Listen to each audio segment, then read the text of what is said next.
Welcome, everyone. We are live this beautiful, oh dear, Wednesday. It's Wednesday and we are here. Well, you see the topic. In some places it says how to stop complaining, some places it says stop complaining. But in order to change your life, stop complaining. Why? Because complaining makes it worse. So, what do you do instead of complaining? You look at what you're dealing with right there, right now. And when you look at what it is you are dealing with right there, right now, you make one change. You simply ask yourself, how do I want this to turn out? How do you want it to unfold? What do you want to change? It's quite like revision on the spot. Right? Neville Goddard calls it revision. You see a particular thing and you are displeased with that thing, revise. Why revise? Well, which law is revision? Polarity. Where are you now and what are you doing? Where would you prefer to be and what would you prefer to be doing? That is the movement. This is the movement every time. You're looking at something and you're saying, "Ooh, well, this is nice. I'd keep this. This is good." Or, "This will not do." Well, then what will? If you notice, it is not a time for you to ask whether you think it is possible or impossible. That is not the question. That is not the question. The question is, this thing that you are experiencing now, what would you prefer to experience instead? You see, if we do that, and we do that by examining where we are, not judging, not getting caught up in the feelings and the emotions. We went to the science center yesterday, and in one of the areas, one of the displays, they have this toilet bowl set up. But the toilet bowl looks like a toilet bowl because it is a toilet bowl. But instead of a handle to flush, you ever been to a water fountain? Oh, yeah. You get to push the little thing to drink the water. Now, I looked at my son, he looked at me, and we both said, "Not today, devil." You are not going to tell me that this is a water fountain. And you know, the little plaque on it said logic or emotion. What causes you to do something? Your logic or your emotion? They said it looks like a toilet bowl. And because you have this image of a toilet bowl in your mind and what the function is, that's what stops you from drinking at it. And I thought to myself, yes, you're absolutely correct. I have a preconceived notion of what a toilet bowl is, and that will probably never change. You're never going to get me to use a toilet bowl as a water fountain. Ever. I don't care what you've done to it. See? The way you perceive something. You see it as a toilet bowl. This is what our perceptions do. And they have it right there in writing: logic and emotion. And they ask the question, do you know how you make decisions? Do you make decisions from your logic or do you make decisions from your emotion? And I thought to myself, well, this is law, isn't it? This is what happened to us. We have learned a particular way of being. Oh, yes, we have. Remember the toilet bowl? We've learned a particular way of being and living our lives. And when you see the world through that lens, you will make your decisions from that lens. So, where in your life do you have this particular particular preconceived notion, this thing that you hold to be true. Where is that thing? You see, it comes up in the form of an experience. And from that experience, we do one of two things. We complain or we jump headlong into it. So in order to change your perspective, you must look at the situation in front of you and decide, is this the way I want it to end? You know, the game show Who Wants to Be a Millionaire, they say, is that your final answer? Right? Do you want this situation to change, or do you want it to remain the same? Well, if you want it to change, you must tell it what to change into. This is why Neville Goddard can say to you, you are your imagination. God is your imagination. How do you want it to turn out? If you practice that instead of complaining, you will change your life. You will change your life. Because you're looking at what is before you. You're not ignoring it. You can't pretend it away. You're looking at it. You say, I see this. How do I want it to be instead? And you become clear. Neville Goddard says, okay, let me make it easy for you. I want you, when you go into your imagination, the closest person to you, the one who knows you best, your bestie, your spouse, whoever, a workmate, the one who knows you best. What would they say to you that would confirm your change? Just a simple phrase. Would they say, oh my God, congratulations? You did what? What would they say to you? Begin to see and hear. Now, here is how it works for science. Then you bring up that thing. It will have a visceral response in your body. What does visceral mean? Oh, you'll feel it in your body the way we felt it yesterday when we looked at that toilet bowl. It was a water fountain. Somebody intentionally went out, bought a toilet bowl, reformatted it, and put it as a display, and told people, this is now a water fountain. And the only thing that stops you from drinking from it is because you are so personally involved with a toilet bowl. You live your life from that place. Like, seriously, when I saw this, I was like, wait, what? Wait, what? That's how we live our lives. There's some things in place for that reason, like playing in traffic. Bad idea. There's some things that are there for your preservation.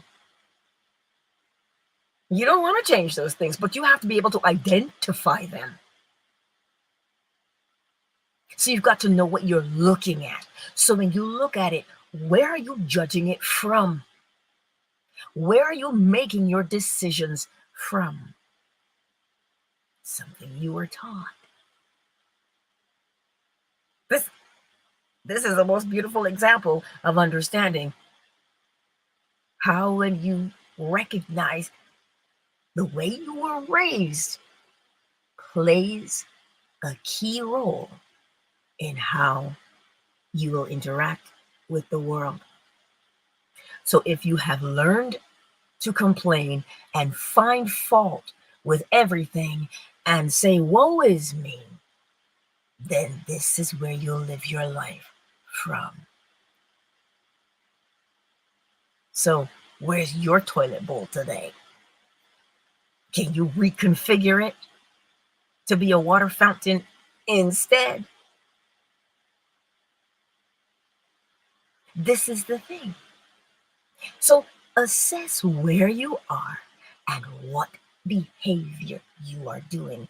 And when you do that, you will open your eyes to see that you learned You learned that behavior from somewhere. Now, you don't always have to go digging around to figure out where you learned it from. The minute you see the behavior, you know you've learned it.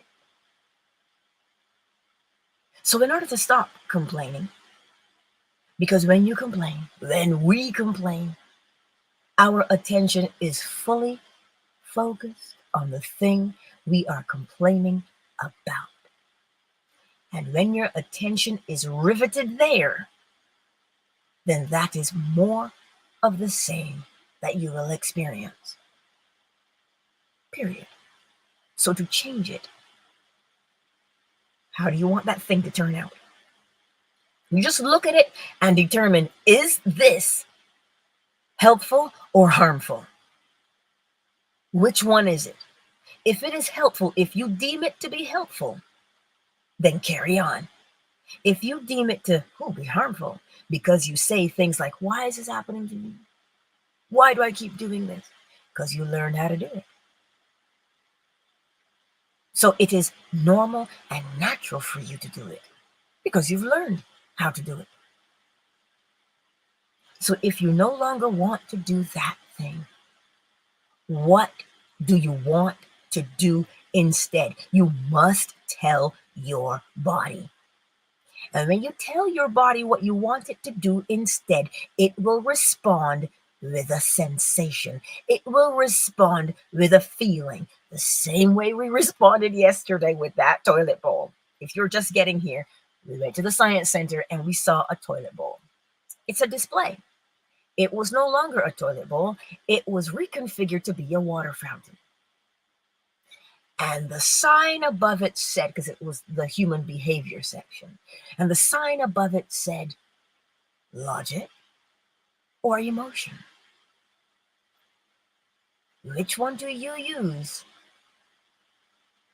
to live by? See? You're presented with a conundrum, a problem, something. You don't complain when you see it. You assess it when you see it. And when you assess it, what would you prefer it to be instead?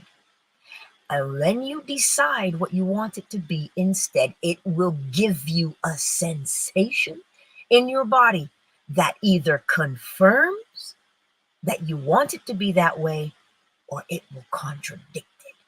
It will make you either say, oh, indeed, this is a water fountain, or it will make you say, hell no, you're not going to make me drink out of a toilet bowl. Now, if it says you're not going to make me drink out of a toilet bowl, it means the thing that you want to become is already focused somewhere else. You already believe it to be something else. This is why you have the contradiction within you. You will not drink from that toilet bowl because that's what it is. Even though it is a water fountain, you're not going to drink from it because you're looking at it and all you can see is how many times you've used that toilet bowl. That's what you'll see. And so you have this visceral response in your body that says, nope, no hard pass, no. Because something already is being held. That thing already has a function in your life. So how do you get it to change?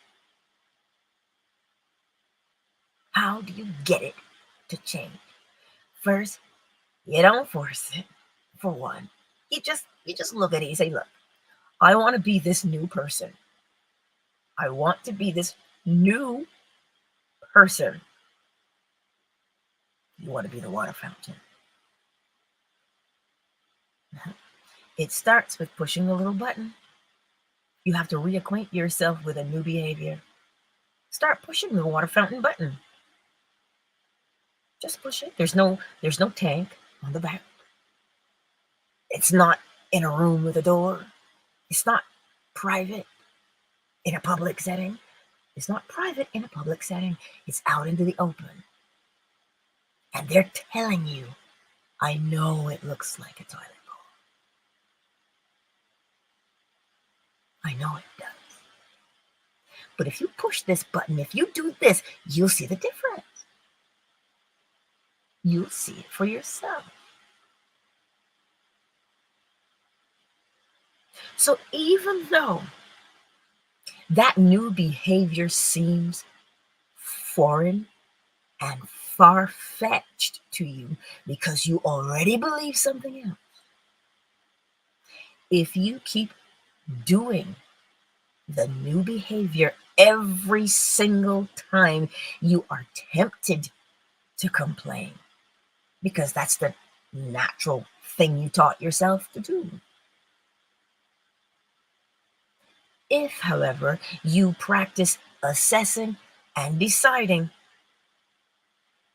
over time, the practice that you put in, that will become more and more familiar to you, that behavior. Start behaving in the new fashion. It's the one thing you can do. Instead of having the argument or the disagreement in your head, begin to see the resolution of the conflict. Begin to have that conversation instead. Now, how would you walk differently? You would walk differently in the knowing of, you know what? I can change everything. I can change my perspective. I can change my perspective about this situation. And here's what I want to change it to. See, because it's not good enough to say I can change. Start practicing what that change is. If that means a different set to your mouth, instead of the frown, you lift the corners.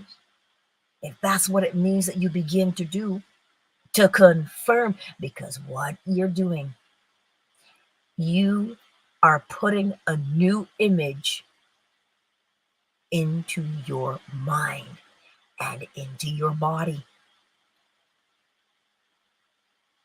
That's what you're doing.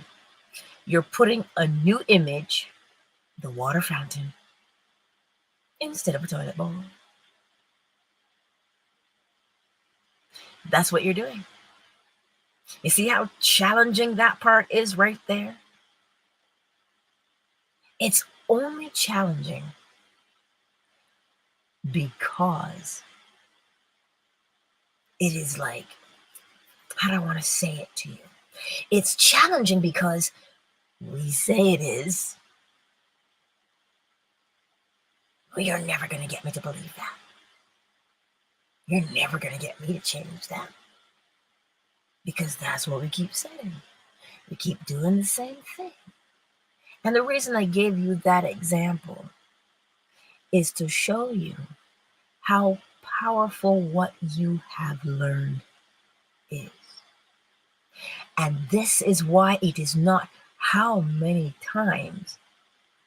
Let me say it again. It's not what it is, but it's how many times. It is only a matter of time for the perspective to change from toilet bowl to water fountain. Because if you went first, there'd be a backlash. But if every time you went somewhere and you saw that instead of, if you saw the water fountain instead of the toilet bowl, right? Because that's where it would be. It's still going to have that same shape. But if you went to the mall and every water fountain was replaced with that toilet bowl, it is only a matter of time. One, people are going to stop using it. Because there's always going to be somebody go, oh, look, and they'll go, right?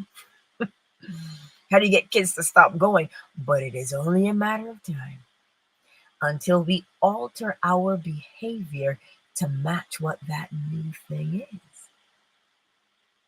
It is programming 101.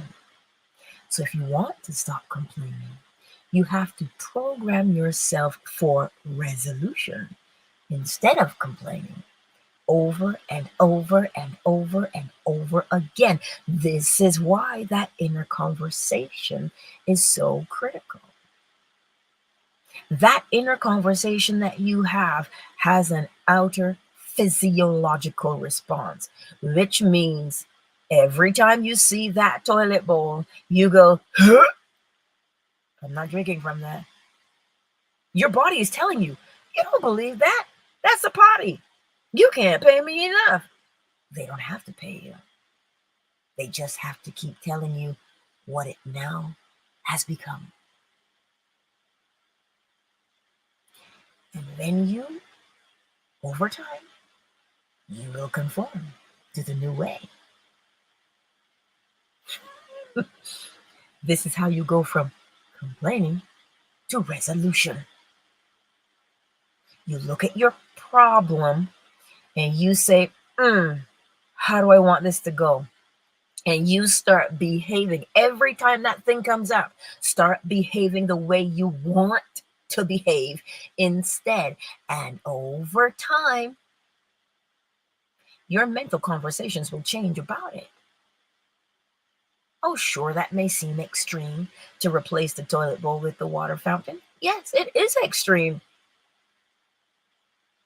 But I chose it today to show you how hard and fast we hold on to what we have learned and how we live our lives from there. Sure, it may be a hard sell at first, but if you want to change, you keep doing the new behavior over and over and over again. And that new behavior will trigger new inner conversations until such time that you will find you no longer complain. If you start seeing yourself the way you want to be, if you start behaving the way you want to behave, then that is what you will become. But it starts by replacing that image that you hold of yourself. You have to start there. By replacing the image you currently hold of yourself. That's what it is. And the way the image responds in your body, you'll feel it. You know, when they tell you to, feeling is the secret. They tell you, immerse yourself in the feeling. Look at the feeling that overcame you this morning when I told you of that exhibit. I don't think that will ever leave me. The exhibit of a toilet bowl. It is a toilet bowl. No tank. It's been refitted as a water fountain. You have to push the little thing. Yeah. See? That's how we live our lives. We have an image already. And when that image is there and it is strong by way of your experience with it, you're hard pressed to move it. This is why you have to become clear about the new thing you want to do. Hold the new image, because the new image gives you the new behavior, and the new behavior will bring about the new feeling in your body to confirm the new image has taken root. That is why you persist in doing the new behavior, in having the new conversation inward. Listen, it starts inside, that inner dialogue. Well, who was going to be the first person to push the little thingy and drink water from it? Wasn't going to be me. But this is the point. Those things, once they've been laid down, are very challenging to uproot. That's why you don't force to uproot them. You reassess if it is no longer working for you, and you do the new behavior instead. If that means your posture is changing, if that means your posture has changed because you now see yourself differently, you have a new attitude. Well, if you have a new inner attitude, then your outward expression has to change. Other people may not see it at first, but you don't live to please other people. You live by way of your inner conviction. This is how we all live our lives. And in order to change, you must stop complaining. Don't complain about the problem. Get out polarity. You want to say, well, you know what? How would I behave if I had more money? You go and you try on a new suit. Yeah, Cyber, because you triggered that for me just now. And you said what you said. I'll read it though. You go and you try on a new suit. When you put that suit on and you get your size, and it like a Henry Cavill kind of suit, it hugs those shoulders in the right way, broad shoulders, long legs, and you turn this way and that way in the mirror. Your attitude on the inside changes. You don't own that suit, but your attitude changes when you put that suit on. When you look in that mirror, you begin to hear yourself closing all kinds of deals. You begin to speak with a new language. You begin to say things like, well, yes, indeed, these things are no longer working, so we have to do it this way. I'll put you in contact with my team. You begin to speak with more boldness. You begin to speak with more courage. Okay, take the suit off. The attitude still remains. Begin to persist in that new attitude. Nobody knows what you're doing. All intents and purposes, you are simply suit shopping. You're putting on the new man to see how it feels. That's what you're doing. You're putting on the new man to see how it feels. And if it feels good to you, well, then that's what you begin to behave like. You begin to walk like it, talk like it, think like it. Exactly, Cyber. Look the part mentally. Why? Because the universe is a mental creation. And if you hold that new attitude of that new suit, that you don't even own it. You just want the attitude that goes with that. Begin to live there in your mind. No, you're not making believe. You are rehearsing. Because sooner or later, you're going to have to walk into that boardroom. So you may as well get what you're going to say down pat. So you hear it, you repeat it, and you say it over and over again. You walk like it, talk like it, behave like it. That is your persistence. But of course, society would come along and tell you, well, that's delusions of grandeur.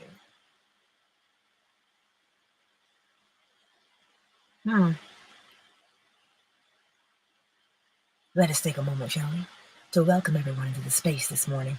Whew, I got a little carried away. That toilet bowl affected me more than I thought it did. I was like, But when I read the placard, I understood why they did it.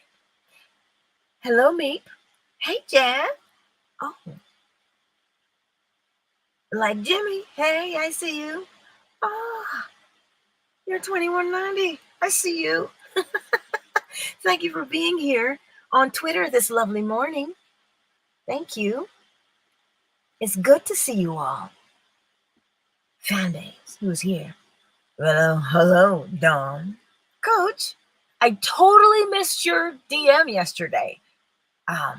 But I saw it. Hi, Summer Rose. Summer Rose. Flo Smiles, KZ, Miss McQueen, Yolanda, Zola. I see you all. It is a pleasure to see you.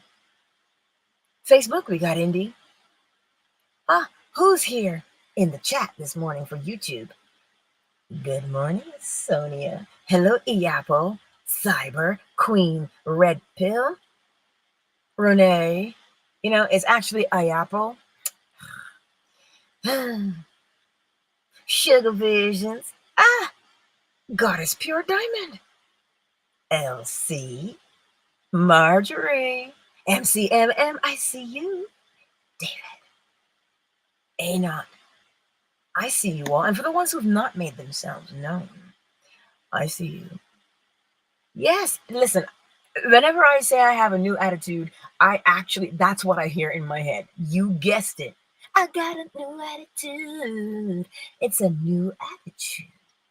Walk in that new attitude. Behave in that new attitude. Because that new attitude is now a cause. And every cause has its effect. Because you are already doing it in your mind, you are doing it now. You are living now.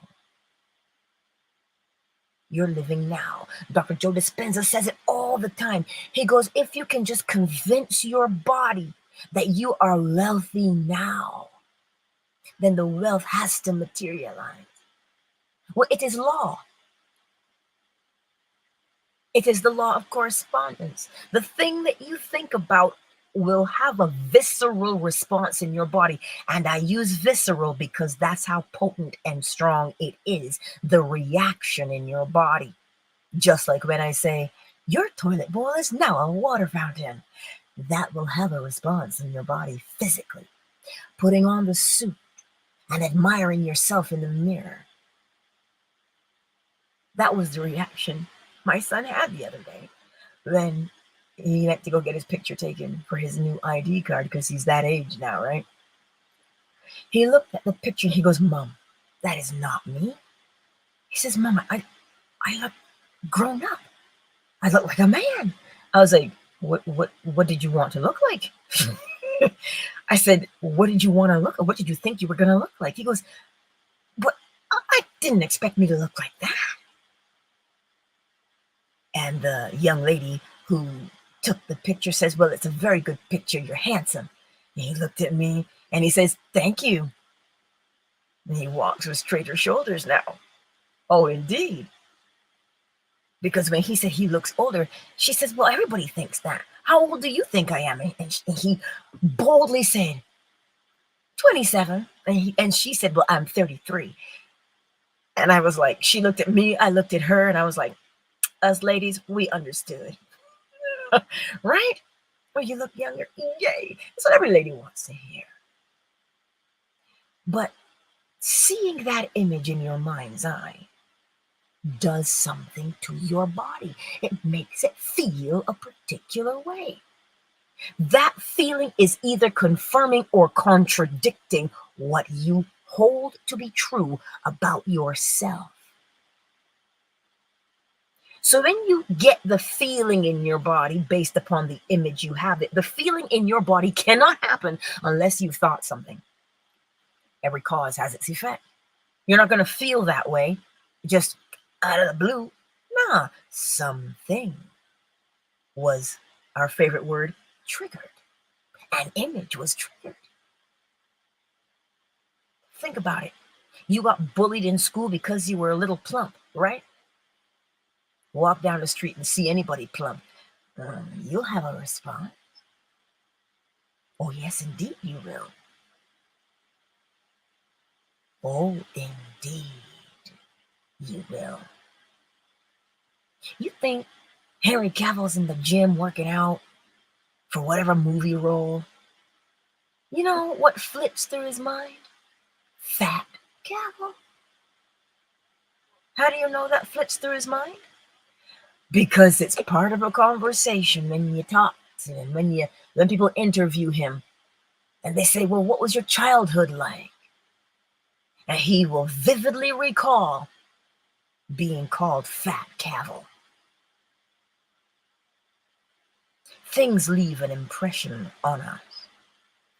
And when they leave an impression, that is where you live from. And how do you know you're living from there? Every time it comes up in your mind, you get a response in your body.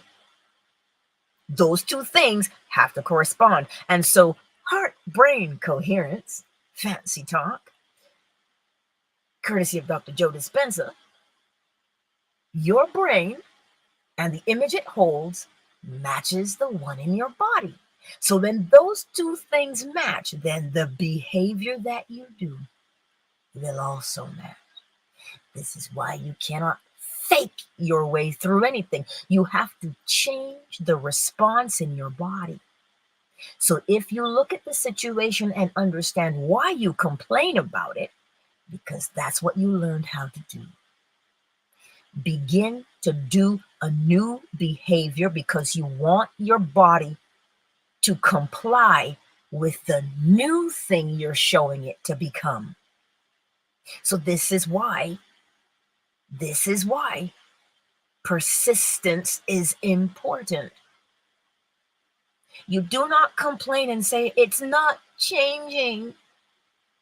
No, that new attitude, that new behavior, so long as you keep doing it and you keep telling your body what that new response is, the next time, this is when Neville says, if you do it right, he says, to have it happen, bam, right there and then,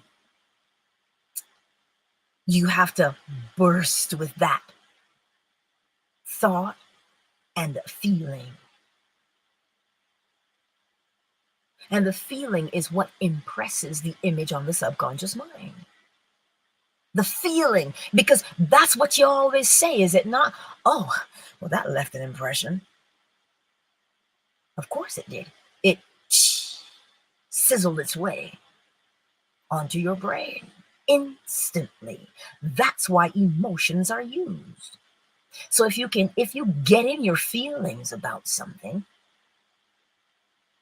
and you were triggered by it, well, that's the impression you already hold.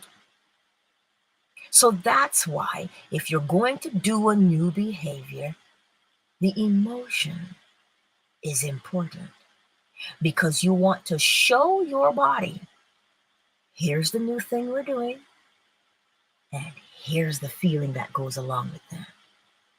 We call it association. But by way of law, it is correspondence. You're planting a new seed, but that seed, you have already assigned it a harvest. You said this behavior will bring about this thing. So you have to keep doing that new behavior and having that matching feeling in your body so that the new action will correspond with both of those things. This is why you persist. So if you want to stop complaining every time a situation arises and you catch yourself complaining, because it is natural to complain, is it not? When you catch yourself complaining, you say, I'm training my brain and my body to do something else. What is that? Begin to have the sensation in your body, because the sensation in your body is what you're going to impress the subconscious mind with. Here's the new attitude, and here's what it feels like. New attitude, and here's what it feels like. When you're training your dog to sit, you gently put your hand on his bum, and when you say sit, you put your hand on his bum, and every time sit, you put your hand on his bum, so that now when you remove your hand and you say sit, that's what you trained your dog to do. That's what you trained your dog to do. Your brain is an organ. and it stores information by way of images. And those images correspond to a sensation in your body. So, whatever that thing is you are complaining about, pay attention to the sensation it has in your body. This is what it means to assess where you are by way of polarity. Look at where you are now and the behavior that you're doing. When you encounter the thing, it's not there so you can complain. It is there because it is showing you your behavior. And it is showing your behavior. So, because remember, you said something. Especially if you said, well, I want to change. I want to become this person now. Well, you have to see what's holding you back. It's not there so you can judge it and feel like a failure. That's not its purpose. So we don't complain. We assess the situation. I feel this way about this. Toilet bowl, water fountain. Right? I feel this way about this. That's why you say I feel this way, because in your body, you have an image in your mind and a feeling in your body. And you say, well, I feel like this. But never once do we stop to look at the image that is causing the feeling. We think that the feeling has originated on its own. No, the feeling is just a sit, boo-boo, sit, right? You put your hand on his bum. Until such time when you take the hand away and you say sit, your dog will sit. So now the feeling is there. And it is associated with a particular way that you are thinking. So you cannot remove them from one another because they are associated, cause and effect. So if you see the old behavior, what's the new behavior you would prefer to do instead? You do not judge the old. It's been laid down. You can't dig it up. You got to build on top of that. Why? Because if you complain about the thing you don't like, it stays because your attention is on it. So you turn your attention to the new behavior and you do that instead. This is what it is. Right? Doing the same thing over and over, yes, Queen Red Pill, and expecting a different result. Every cause has its effect. So if you keep getting the same result, you are doing the same action. So what must change? The cause. A new action. It's as simple as that. But we get caught up and we hoot and we holler and we cuss and we kick rocks instead of examining the behavior. You are doing something. If every time you look out there and you compare, oh, well, I'm not as good as them. Oh, glass house. Whew, I'm not as good as them. I don't have as much certification as them. Oh, I haven't even been alive as long as they've been doing that. What makes me think I'm qualified? Oh, you see, that way of thinking brings about an anxious feeling in the body. And then a feeling of sadness, of always being inadequate. And then what happens? You start to behave as if you are inadequate. Even though you're looking at that and saying, but I want to be adequate. Then you have to behave. See what adequate feels like to you in your body. And this is why you start. Where? Inside. What do you do that you already feel adequate about? So then you reprogram your mind consciously. You get a hold of that thing and you say, whoa, instead of complaining about it. Why does everybody always overlook me? Why am I never seen? Why am I never heard? Why does everybody get chosen but me? See? See that feeling in your body? And it comes across as anger. With a, how dare you? You make me train these people and they're less than me. Right. But if you took the time to examine instead of complain. You would see the root cause of that. And then you would say, holy cow, I do that without judgment. And you would catch yourself and you say, okay, what am I going to do instead? Well, look, I'm really good at this. And how does that make you feel when you recognize what you are good at? Oh, yes. But then, of course, you get somebody coming along and saying, well, pride comes before a fall, right? Oh, look at that. He got a big ego, right? That's what they tell you. And then you go right back. Why? Because you've allowed somebody, well-meaning, sure. But do they know your internal conversation or do you? If you say, that is no longer my behavior, then what is? Do that. Do it now. Do the new behavior. You don't get mad and go and beat somebody up and cuss them out. It's not them. And when I say it's you, that is not an insult. That is not a judgment. It is powerful to understand that you are the one to change your outcome. And you change it by first recognizing the thing that keeps cropping up. And look at what it's associated with. There is a thought that brought about that feeling in your body. So if it makes you complain, don't complain about it. Look at it. See it for what it is. And then you see it for what it is. Now, what would you prefer to be? Start doing that in your mind. As Cyber said, go put that suit on.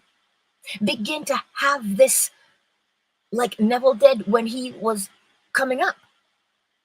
He saw the auditorium filled. He was the only one in the room, but he saw in his mind's eye the auditorium.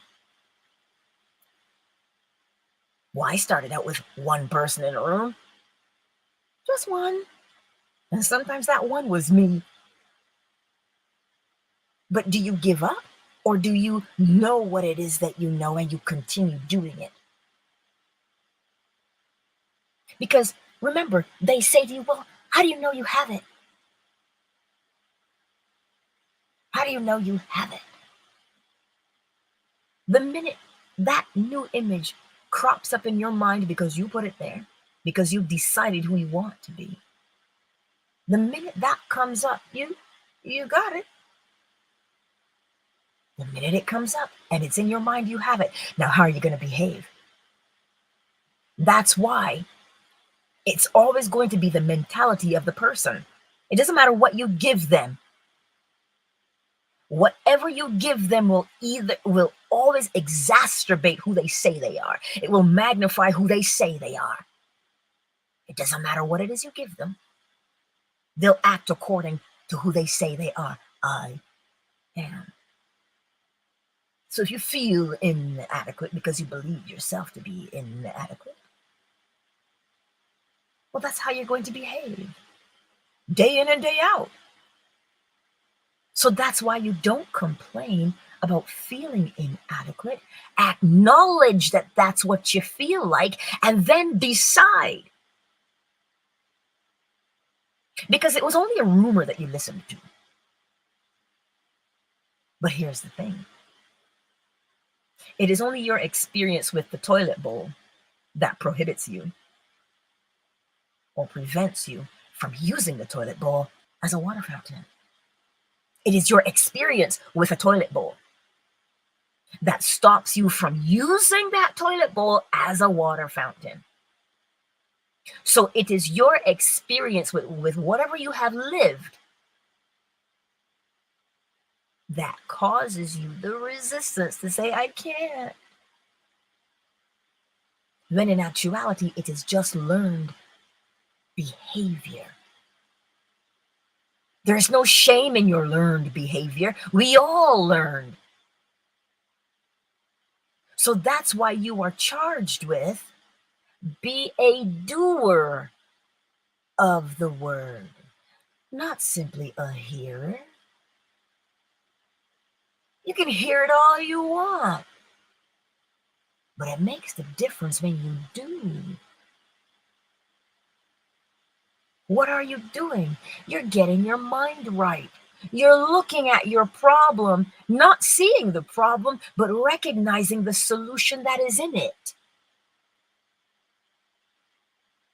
That's what you're doing. So get a hold of what it is you say you want to become. How does that look to you? What does that feel like to you? And begin to experience it within your mind, because that's where everything starts. And then a beautiful thing happens. Externally, you respond. You start going places. You find that you're looking people in the eye. You're more confident. You're more sure of yourself. Has the outward not changed? We keep looking for the evidence. Well, you are the evidence. What are you doing? That's the evidence. But instead, what do we do? We doubt. How can you doubt the action? Well, that's never going to work. I'm always going to be this way. Yeah, it doesn't matter what I do. I've tried for years. See? See the way it makes you feel when you say it? Then what would you prefer to be? How would you prefer to behave? Do that. And you don't do it tomorrow. You start doing it now. Why? Because sooner rather than later, as long as you persist, the outside world will mold and shape itself the way you dictate it to do. And I know some people will argue and say, there's no such thing. Manifestation is a hoax. Blah, blah, blah. That's just something gurus say to take your money.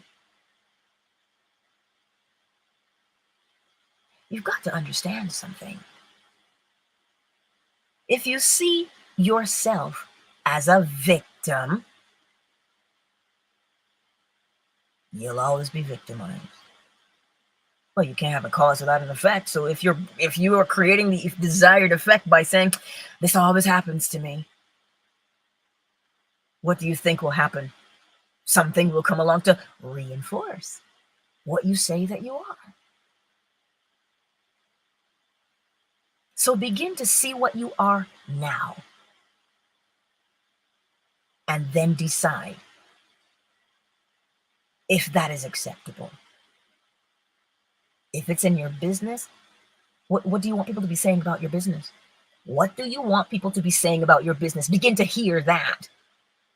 Begin to have that conversation in your mind. Start there. You already know that you do that, because people out all the time. Or you stop and you think of that sweet somebody. Oh, yes. Remember your mirror neurons in your body. Remember what they do. You don't have to be the one smiling, but if you observe the smile, your body will release endorphins. Fancy that. You don't have to be the one who smiles, but if you observe it, what's that telling you? It's telling you you're not stuck. Start seeing, because that's what you're doing in a mirror. You're watching yourself do something in a mirror. So if you're watching it, you're doing it. But that's what the mirror neurons prime you to do. That's why you get clear about the image. And that image will tell you whether it confirms or contradicts. Then you find the image that will match the sensation in your body, the new one that you want, so you can create the new association with it. Right? And this is it. This is exactly, Cyber says, I battle with that sometimes, thinking of instead of thinking from. I tend to place my imaginal acts in the future. Then I have to catch myself and remember I'm meant to be experiencing it now. That's exactly it. When they tell you, well, the body doesn't know, the body knows what you tell it. That's what it knows. The body knows what you tell it. So if you tell your body, this is what we're going to do, this is what we're doing, you're creating an association between the image that you want to become. And that's why I tell you, you don't want to become it. You are already it. And what is the confirmation? Your actions right here, right now. So if you are living in the now, that means you've chosen to behave this way right now. Right now. You strut down the street. Nobody knows you're wearing new shoes. Nobody does. They don't know your inner conversations. All they see is your confidence. And depending on whatever lens they're looking through, they will either interpret it as arrogance or confidence, depending on how they see the world. So that's why you remember the law of correspondence, as within, so without. When someone gives you an opinion about who they think you are, they're not talking about you. So if you complain and you say, why do they feel like they can talk to me this way? They're not talking to you that way. They're telling you who they are. So now you practice not taking offense. You practice, what's that saying? Taking everything with a grain of salt. You know that out of the abundance of the heart, the mouth speaks. So when they say something to you, what do they tell you? A hit dog, a holler. That's what they say. So if you get triggered by it, you know why? Because is it in you or not? To get it out of you, this is why you don't complain. To get it out of you, remember, every man lives according to their own inner convictions. And the greatest example of that is that toilet bowl that we saw at the Science Center. It is a toilet bowl. They went to Home Depot and they bought that bad boy. And it's there on a pedestal, seriously. Right as soon as you come in the door to that exhibit, it's right there on this pedestal. And I'm looking at it and I'm like, my first instinct was, where's the flushers thing? Where's the tank? No, it's a water fountain. It's been refitted to be a water fountain with the simple phrase above it and an explanation: logic or emotion. Why wouldn't you drink from it? But the water is clean, allegedly. That's what the sign above it says, the water is clean. But because you have this preconceived notion of what the toilet bowl, and I'm like, you could call it a preconceived notion all you want. But we all have experiences with that porcelain god, don't we? Yes, we do. So it doesn't matter what I tell you. You have an experience. That's why you live from what you know. Because it is what you have experienced. That's why you don't believe it anymore. You know it now. So you're living by faith. You're living by what you know. You know that's a toilet bowl and you are never going to drink from it as a fountain. You know that.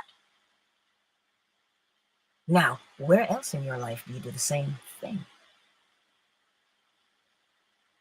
Where are the other toilet bowls in your life? If you see your life, I've got to say this. If you see your life as coming up from the toilet, well, what does that mean? Well, that means you're always going to be struggling. That means you'll feel like you can never get ahead, because look at where you put your starting point, the lowest of the low. So you're always going to have to be rising from there. And you will say, yeah, that's been my whole life, because you hold in your mind that that's where you are. And you say things like, oh, my life is shit. And you say it with such confidence because you've had the experience. But the experience can only be there because it's happened so many times. But you're not stuck there. What behavior can you do? What do you see yourself being? Start to, and yes, the word imagine, because image, right? Picture in the mind. But what if you say to yourself, all right, what do I want to become?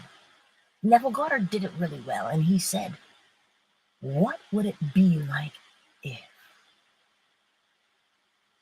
Look at every lottery commercial.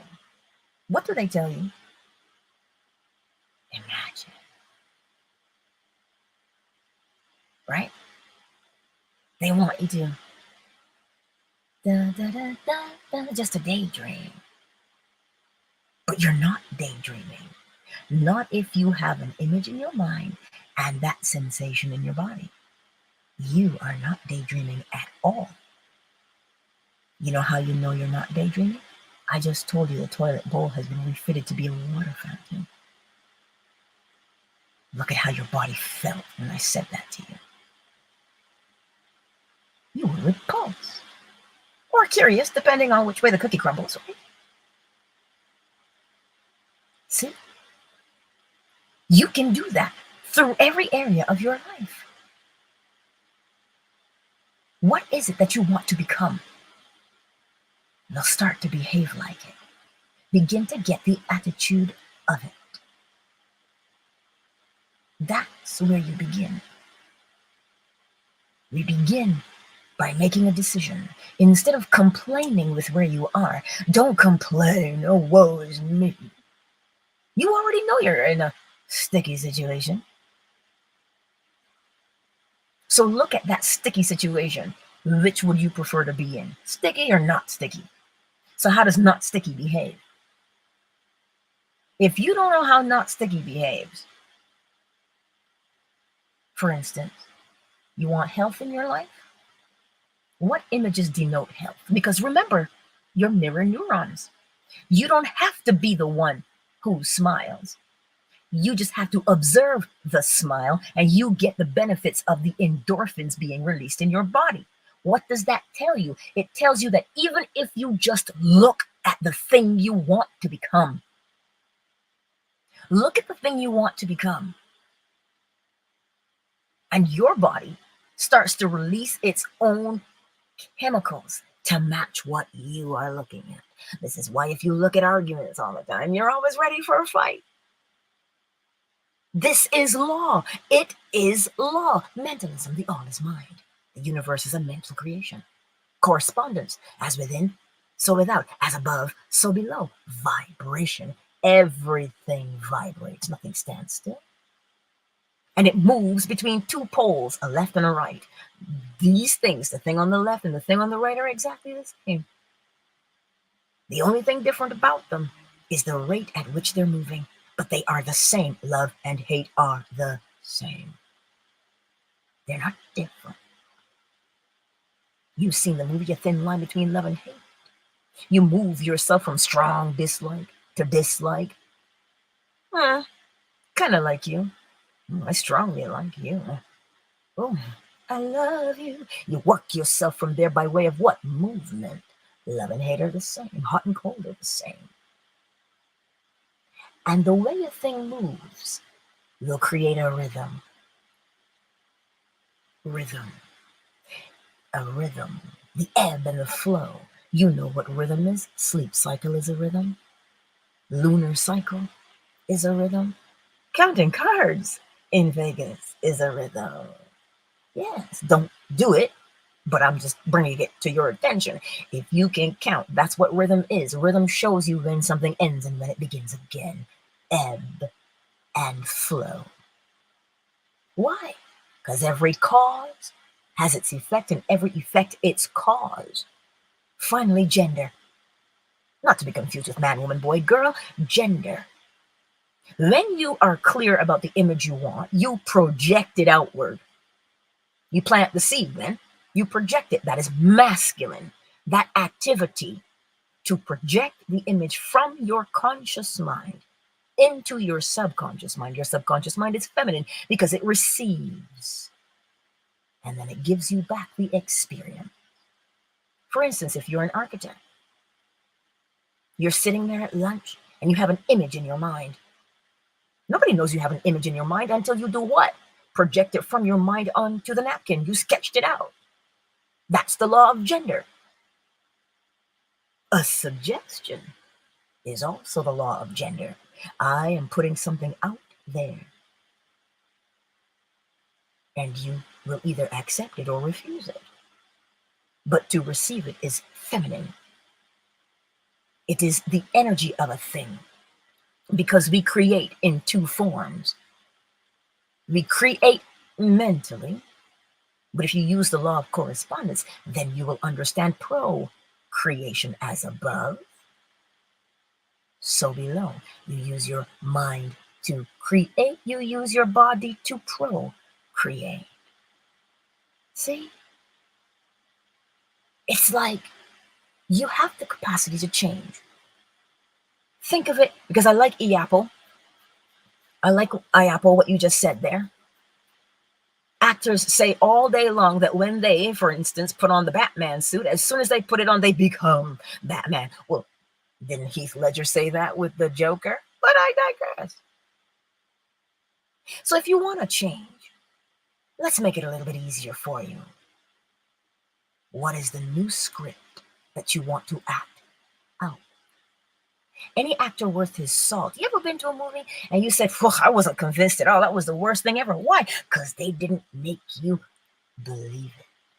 Any actor worth his salt, when they get up on that stage, Henry Cavill can't be anybody else but Superman and The Witcher. He can't be anybody else. Well, of course he can be. But we now have this association in our minds with the character he played. And you can't tell me that he doesn't walk with some of that attitude. Because how can you not have it rub off on you, because you've done it so much? So if you want to change, imagine, if you will, you are an actor on the stage. What is the new role that you are going to rehearse for? Begin to memorize your lines. Begin to memorize your lines. That's what you do. You rehearse that inner conversation, because from that inner conversation, you develop a new attitude, and your new attitude will bring about a new behavior. So you see, tell me again, my life, it can never change. Of course it can. Write a new script of how you say you want it to be. That's why you don't complain. If it is undesirable, you decide what that new script is going to be. Well, you are the director. Action! That's what you are. Dave Chappelle, how he had the little thing on that, on his skits he would do, Chappelle show. And goes action, and you just roll the camera. Catch everything on camera. How do you want to live? Begin to act it out now. Why? Because there will come a time for you to get on that stage of life and play your role. So don't waste your energy complaining. Look at the thing that's got your feathers ruffled, and then write a new script. Write a new way that you want to be. It's as simple as that. That's where your power is. You disempower yourself when you complain. And then we ask, why is it never changing? Because our attention is squarely on it. That's why. Now, we all know how attention works, don't we? And that's what it is. Why is it natural to complain, Queen Red Pill? Here's the analogy one more time. The toilet bowl was refitted to be a water fountain. That's why it is natural to complain. We grew up with people. And what do you hear? Oh, look at the state of the world. Oh, the economy. Oh, we can't do this, we can't do that. We complain. And we teach each other how to complain. And look at mirror neurons. You don't have to be the one complaining, but if you partake by observation, now you are primed to complain. That is why complaining is natural. But so too is celebration. You don't have to be the one going through it and experiencing the greatness. No, observe it. And then you change. But here's how we are so great at overriding our change. Here's how good we are at prolonging our suffering. We look at the thing we want to become. And because we don't like the person that's doing the thing we want to be, we judge them and say, who you think you are? I don't know. What did you do? Some kind of shady work? That's what you did. Right? Thanks, Coach, for sending invitations out. That is so appreciated. I trust you're finding it helpful this morning to understand. Remember your mirror neurons. If you look at something that you want to experience, but you know the messenger's not really your cup of tea, it is irrelevant. You're going to have to get over that. Which is more important to you? Using your mirror neurons to your full capacity, or complaining because, well, I don't really like them. I can't stand her. It has nothing to do with them. It has everything to do with you. So when you say, that is what I want to be, I like that, don't judge it, just observe. That's why you should be happy for somebody else. Not jealous. Don't covet. You don't need to. Because as long as you observe their joy, your body primes you to receive said joy. The endorphins are released within you right there as you watch them. And so if you continue in that, you are priming your body, just like when you train your dog and you say sit and you put your hand on his bum. Every single time you observe, you are priming yourself to participate in what you are observing. And that goes both ways because the pendulum swings from left to right. So this morning, don't complain. Not because, you know how they say, oh, you can't complain, ain't nobody gonna listen anyway. Of course somebody's listening to you complain. I wonder who that could be. The one closest to you is listening to you complain. You don't know who that is? You. You are hearing you complain. Your body is hearing you complain. And those mirror neurons are watching you complain. And so, yes, Marjorie, when you complain, you recreate it. So what are you going to do? Observe it, acknowledge that that's where you're at, and then decide, is that where I want to be? Is this where I want to remain? I'm going to tell it to you every single day because I have already imagined what I want to see. So that's why I will tell it to you every day. There's no reason for any of us to prolong our agony. You do know, people actually do want to live, They do. They just want the current situation that they're in to stop. Well, then you've got to use your mind because the universe is a mental creation.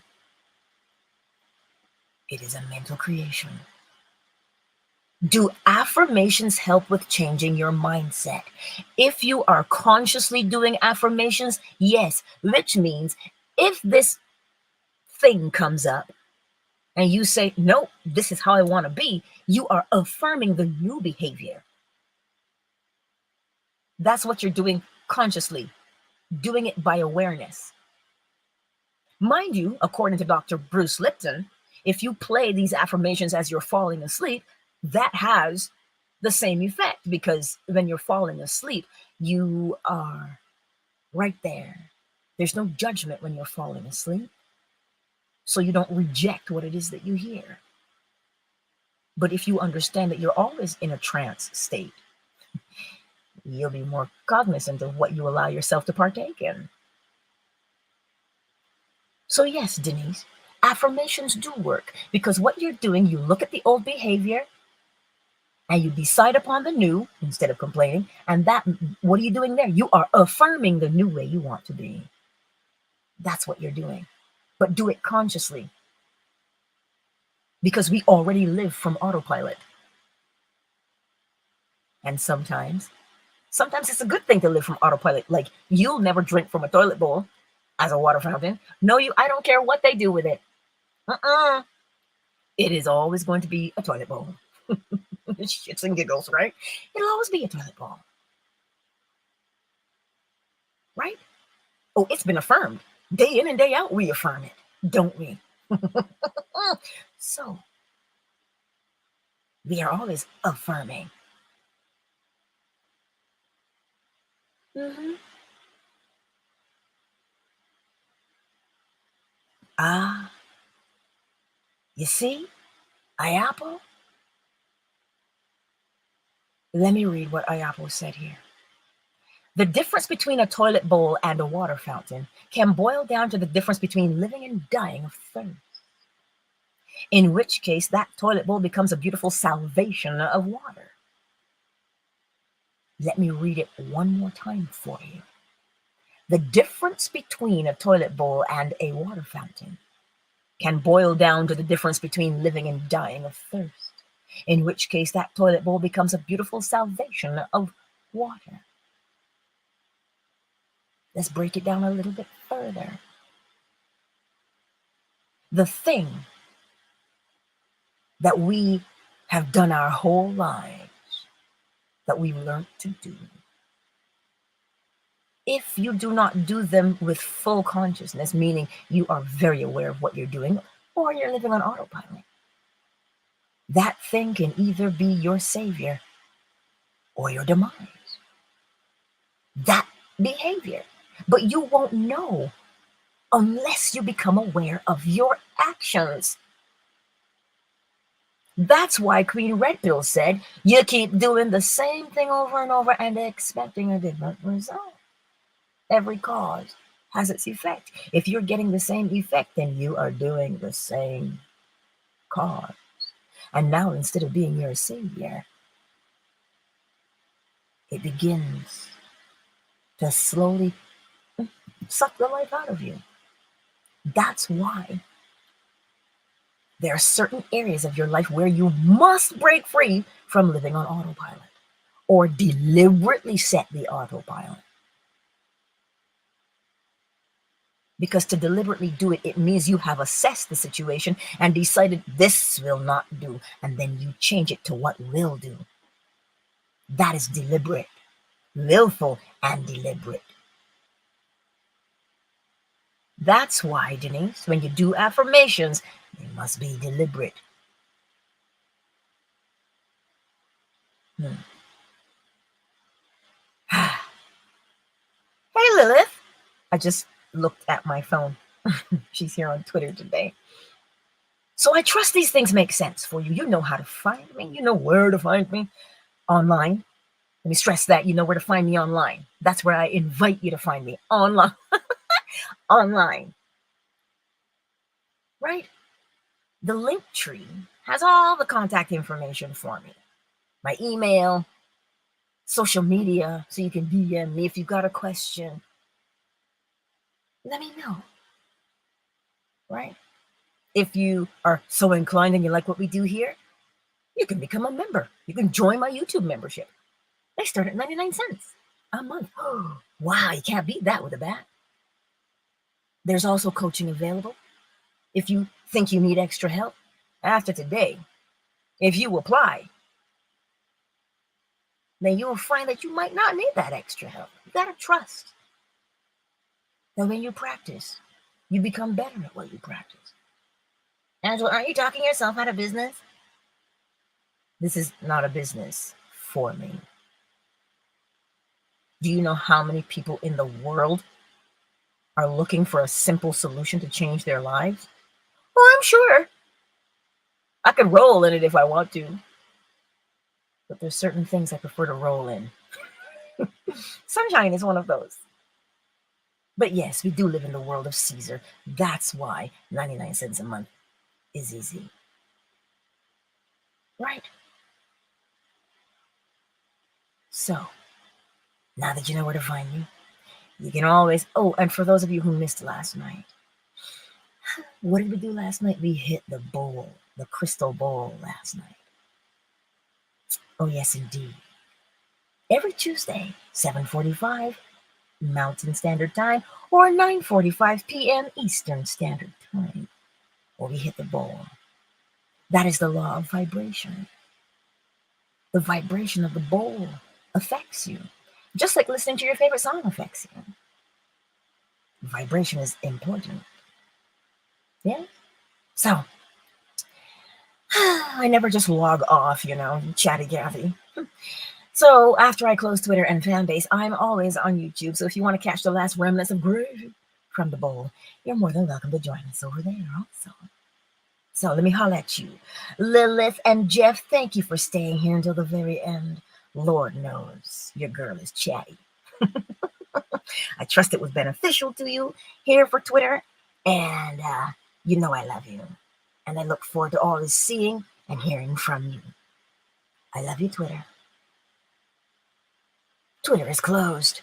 Fanbase. Sorry? Is that? And then Zesty. New. Flo Smiles Coach. Summer Rose. KZ. Miss McQueen. Yolanda. Zola. Thank you all for being here. Let me go back. Yes, the sensation. The sensation. The minute you have a particular thought, your body has a sensation that matches. You doubt me, do you? I don't want you to doubt me.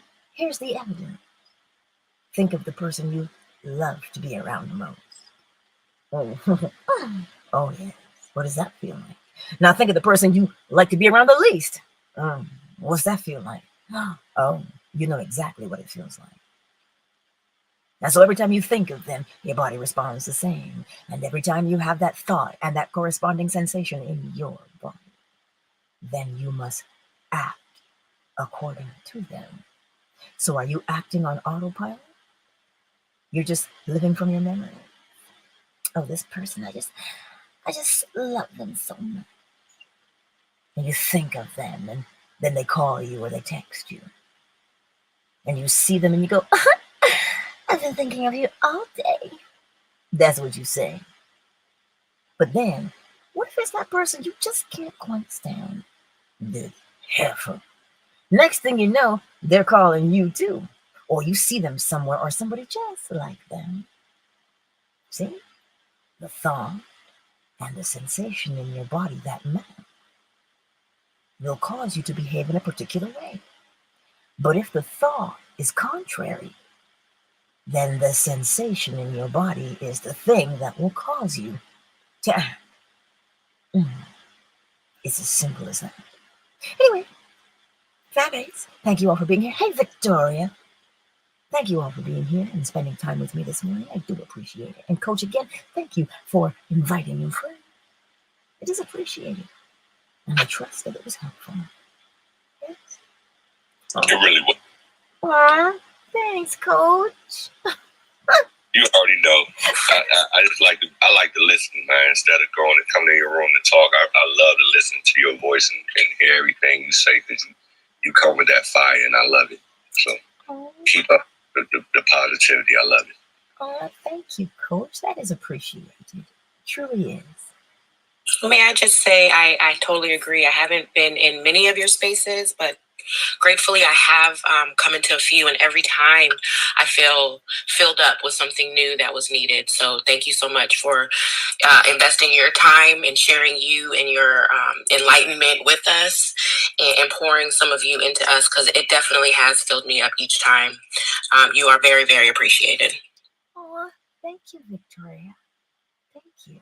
And you know, as always, I look forward to hearing about what it is you have encountered and changed in your life.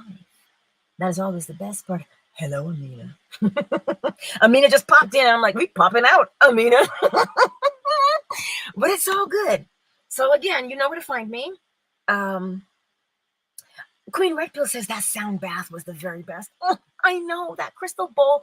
And if you want to catch the replay, it's on YouTube because Fanbase does not quite have the technology just yet to record their spaces. So they're on YouTube, and my YouTube is Positively Angela. And you can always catch those sound baths with that crystal bowl or the Tibetan bowl. But people have been really loving that crystal bowl. It does something. The first time I played it, my delicate sensibilities were overwhelmed. It was something I had never experienced before. And so, because it's different when you play for others versus when you're being played for, or when you're playing, right? It's just a different kind of a thing, but it's wow, blew my mind. And so, yes, that's where we'll be. We're going to pop over there now. So thank you everyone again for being here on Fanbase. I love you, and I will see you over on YouTube if you are available, because it won't be long. I love you, and I'll see you soon. Fanbase is closed. Aw, LC, she says, I'm so appreciated. Aw, thank you. And for those of you who pop over here, guess what we're going to do? Oh, Angela, are you going to hit that bowl? Yeah, I'm going to put my banner on first, too. Because somebody didn't put their banner on this morning. But hey, it's all good. And you know where we are at 11 a.m. Eastern Standard Time? We are over with Lance Scurv. Now we're talking about current events and how to use the law in current events. Oh, yes, indeed. Because there's nothing like hands-on, isn't there? So that's where we'll be at 11 a.m. Eastern Standard Time. There's a comment there. Where did it go? I guess I'm going to open up my iPad and go over to YouTube. Let's go here. It is time for the bowl.